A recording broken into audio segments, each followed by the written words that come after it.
Dawnshard. Is it worth a buy? Let's read the words in the book.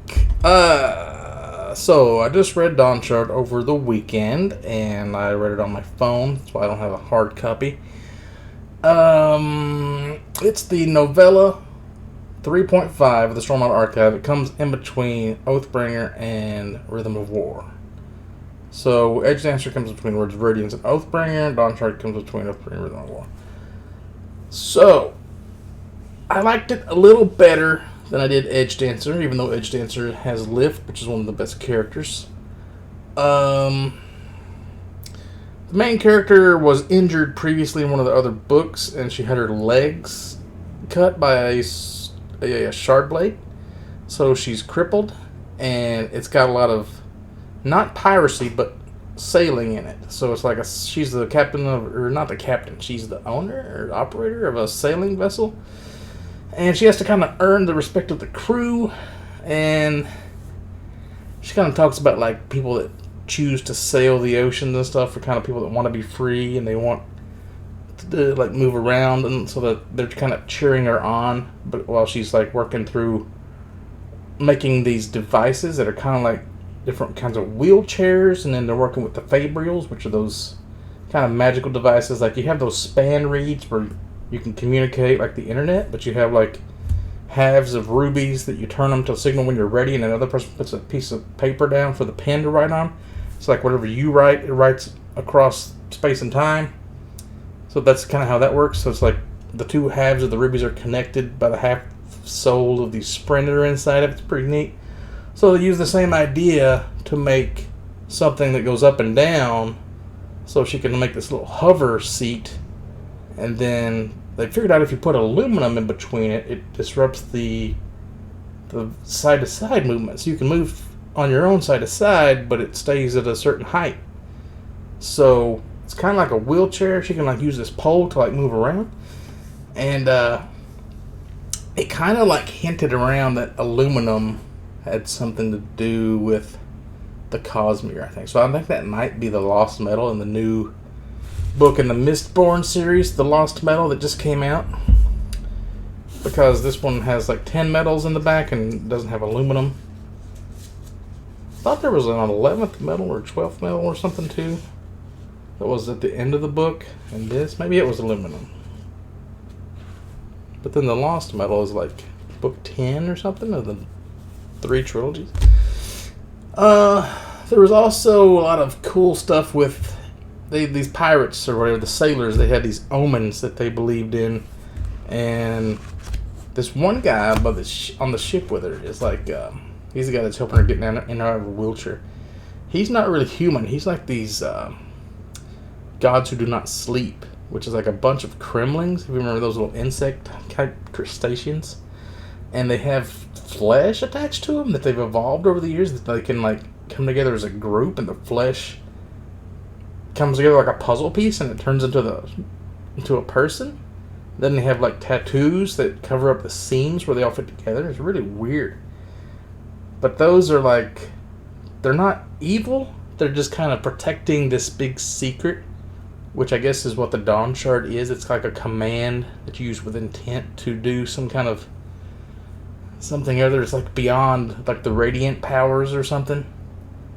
So I feel like this is really hinting at the Cosmere all being connected more, because that's what he said he was going to like take the gloves off in the Lost Metal and in the coming books he's writing. It's going to like connect everything together with Hoyd, that weird King's Wit guy. I wonder if his name is like, his first name is Hemorrhoid. That would make sense. So there was like this dead sand, what was it called? Some kind of a sand creature in the ocean. They thought it was like a bad omen, and she had to like convince the crew that it was a good omen, because they're like revered, and they would only find them washed up on the beaches, so they thought it was bad that they found one in the ocean. And she's like, no, it wanted us to find it. That's why it's a good omen. Like out in the whole ocean, we happened to stumble upon it and like be able to like bury it and all this kind of stuff. And she turned what seemed to be a bad omen into a good omen. That was pretty cool.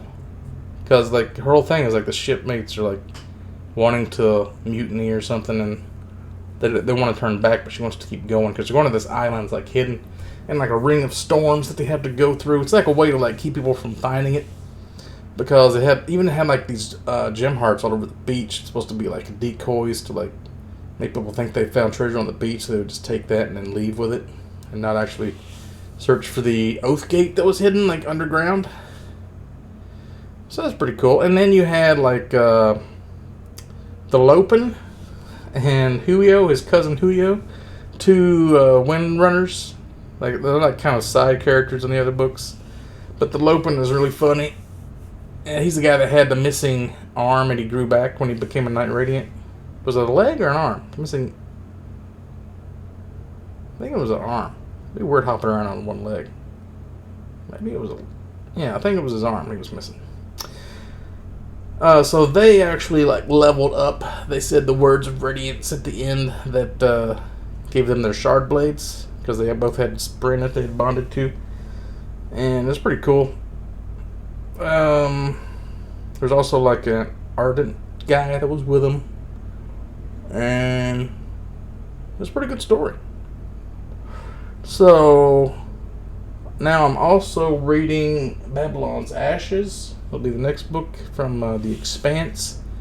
And simultaneously, I am reading Unsold by Will Wright. It's one of those cradle books, which is supposed to be really kind of like one of those power-up anime type books. And I may start like a Greg Isles or something in the meantime, because I was watching some videos about how to read multiple books at the same time. How it's like, if you keep it separate, like between, if you read like a fantasy and a sci-fi and like a popular fiction or something, like they're all different. You don't get them confused in your head, because it's like you can watch multiple TV shows and you don't get those confused. You don't like watch Rings of Power and think one of the Game of Thrones characters is going to appear, because it's not how your brain works. But there was a moment when I was reading something and I got it confused with Dawnshard for a second. Yeah, I was reading reading The Expanse. For some reason, I thought I was reading Dawnshard, because they're both on ships, but one's in space and one's on the water, so that didn't make sense. Anywho, that's like my 33rd book for the year. If I finish those two, that'll be 35. I'm thinking I could probably hit 40 by the end of the year, because I haven't even got to December yet. But if they turn that Rhythm of War back in, I'll have to read that. That's going to take a couple weeks probably. That's a big boy. Anyhow, doing good with the reading so far. I'm just going to keep it up.